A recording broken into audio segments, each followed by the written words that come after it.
Halo guys.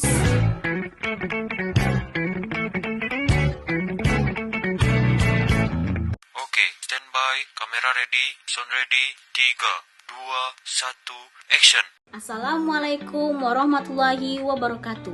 Halo semua, perkenalkan nama saya Kartika Farha dengan NPM A1I024009. Di sini saya akan menjelaskan materi dari kelompok 6 yaitu tentang strategi implementasi model pembelajaran berbasis edupreneur. Ada pula latar belakang apa sih model pembelajaran berbasis edupreneur itu? Dalam pendidikan anak usia dini atau PAUD merupakan tahap awal untuk pendidikan yang sangat penting untuk membangun karakter anak.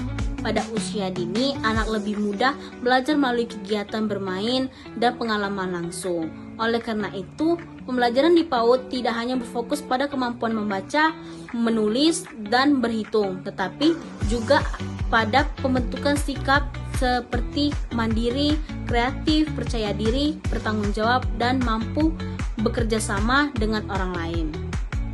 Salah satu model pembelajaran yang dapat membantu mengembangkan kemampuan tersebut adalah model pembelajaran berbasis edupreneur.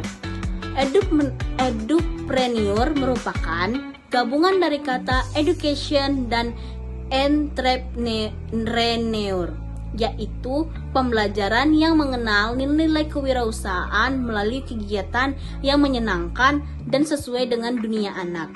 Dalam PAUD, tujuan edupreneur bukan untuk mengajarkan bisnis secara serius, tetapi untuk melatih anak agar memiliki kreativitas dan keberanian mencoba untuk kemampuan menyelesaikan tugas sederhana sejak dini.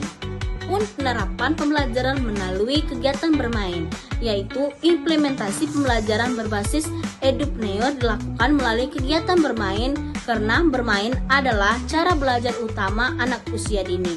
Guru merancang kegiatan yang sederhana, menarik, dan dekat dengan kehidupan anak. Misalnya melalui market day, membuat karya kreatif, bermain peran sebagai penjual dan pembeli, atau membuat produk sederhana. Dalam melalui kegiatan tersebut, anak belajar banyak hal, seperti belajar berkomunikasi, bekerja sama, bertanggung jawab terhadap tugas, mengenal proses membuat sesuatu, dan serta melatih rasa percaya dirinya. Dalam pembelajaran seperti ini, anak tidak merasa sedang belajar secara formal, tetapi tetap memperoleh pengalaman yang bermakna dan menyenangkan. Dan ada pula yang ketiga, contoh implementasi pembelajaran edupreneur. Berikut penjelasan terhadap implementasi pembelajaran edupreneur di PAUD, yaitu yang pertama, perencanaan kegiatan. Guru menyiapkan konsep kegiatan yang sesuai dengan usia dan kemampuan anak. Guru menggunakan tema dan alat bahan tujuan pembelajaran serta kegiatan yang akan dilakukan anak. Misalnya tema makanan sehat dengan kegiatan membuat jus buah sederhana. Dan yang kedua, pengalaman konsep melalui kegiatan cerita dan bermain peran.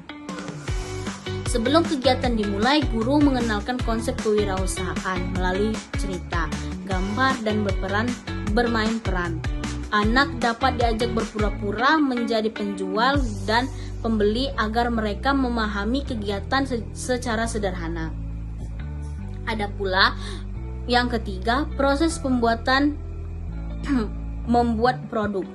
Yang anak melakukan kegiatan proyek sederhana seperti membuat kerajinan, menghias makanan, atau menanam tanaman. Pada tahap ini, anak belajar kreatif, fokus, dan bertanggung jawab terhadap hasil karyanya. Dan ada pula yang keempat, pengemasan dan penamaan produk. Setelah produk selesai dibuat, anak diajak menghias dan memberi nama pada hasil karyanya. Kegiatan ini melatih imajinasi dan kreativitas anak. Dan yang kelima, pelaksanaan market day.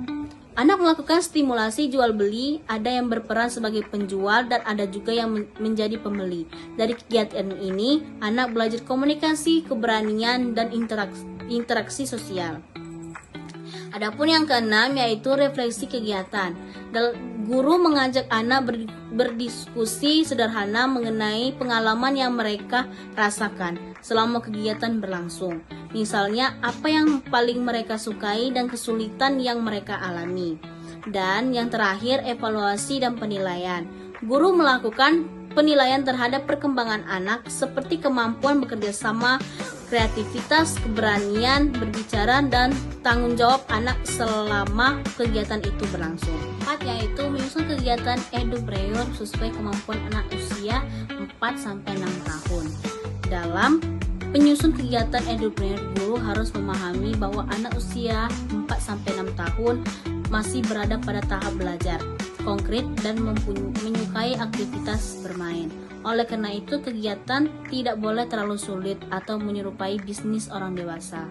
Kegiatan harus sederhana, aman, menyenangkan, dan menggunakan alat yang mudah ditemukan dan sesuai dengan perkembangan anak. Guru juga perlu memperhatikan kemampuan setiap anak karena setiap anak memiliki perkembangan yang berbeda. Dengan kegiatan yang sesuai usia, anak akan lebih mudah memahami pelajaran dan merasa senang saat mengikuti kegiatan tersebut. Yang kelima yaitu bentuk-bentuk kegiatan EduPrayor. Beberapa bentuk kegiatan EduPrayor yang dapat mengembangkan kreativitas dan kemandirian anak antara lainnya yaitu produksi karya kreatif, market day, berkebun dan budidaya sederhana, cooking class, bermain peran kewirausahaan, pameran hasil karya,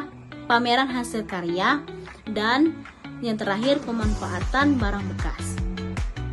Ada pula hambatan pelaksanaan pembelajaran EduPrayor di PAUD, yaitu dalam pelaksanaannya terdapat beberapa hambatan yang dapat muncul.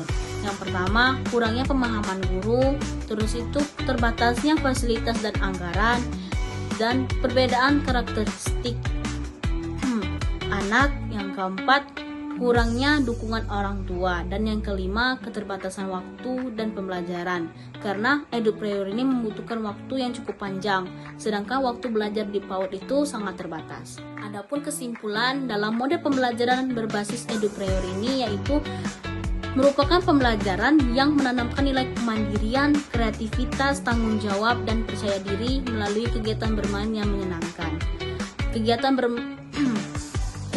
seperti market day, membuat karya kreatif, bermain peran, dan cooking class dapat membantu anak memperoleh pengalaman belajar secara langsung. Dan dengan dukungan guru dan orang tua, sekolah dan orang tua, model pembelajaran ini dapat membantu mengembangkan karakter dan keterampilan anak sejak usia dini, sehingga anak menjadi lebih aktif, kreatif, mandiri, dan dalam kehidupan sehari-harinya. Itu saja yang bisa saya sampaikan. Saya akhiri. Wassalamualaikum warahmatullahi wabarakatuh.